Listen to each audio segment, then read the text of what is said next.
Goeiedag, ek groet jou in die kosbare naam van Jesus Christus.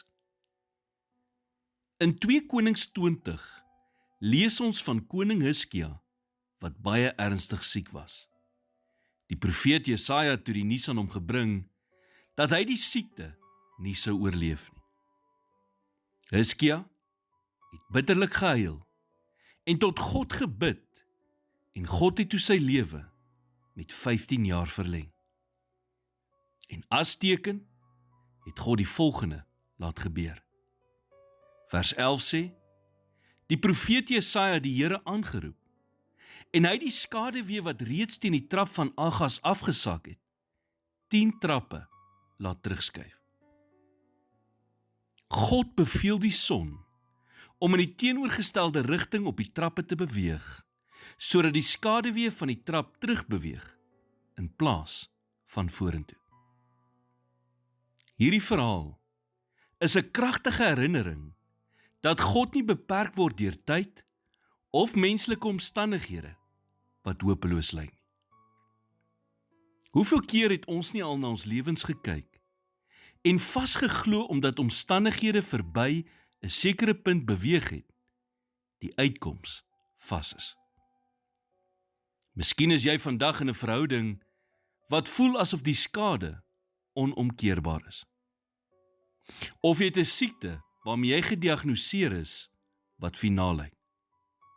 Of dalk het jy 'n droom wat jare gelede begrawe is.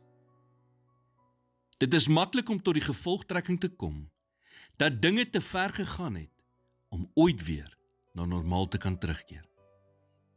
Tog leer die wonderwerk van die skaduwee wat agteruit op die trappe beweeg het, dat niks buite die bereik van ons Skepper is nie. Hy is die een wat die sterre in beweging gesit het.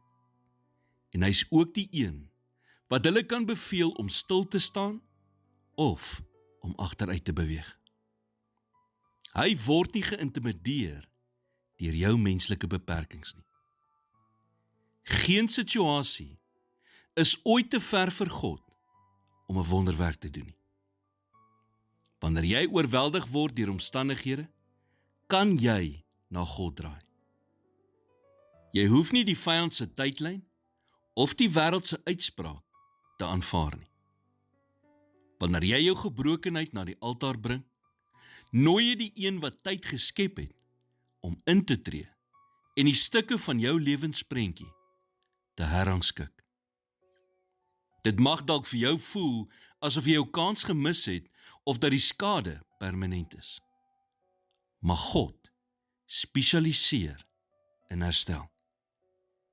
Hy kan dinge terugdraai, sodat jy die genesing en guns kan ervaar wat jy gedink het vir altyd verlore was. Here, ek gee vandag vir U die areas van my lewe waar ek hoop verloor het. Gee my die moed om U te bly vertrou, selfs wanneer omstandighede onmoontlik lyk. In Jesus naam bid ek dit. Amen.